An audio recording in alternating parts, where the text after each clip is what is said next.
Bakit wala akong pakialam sa mga issue ngayon? Una, adik daw ang presidente. Ano ngayon? Hindi naman naging adik yan kahapon.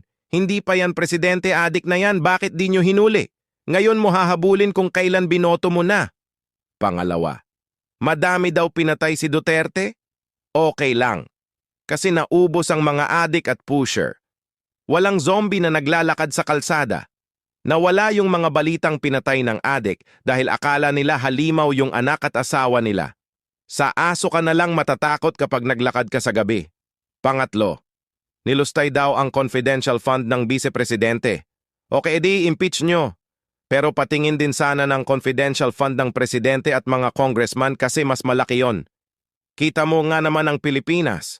Nagbabayad tayo ng tax pampasahod para lang magaway-away sila sa harap ng kamera. Sagot pa natin ang party, travel, Rolex at Land Cruiser nila.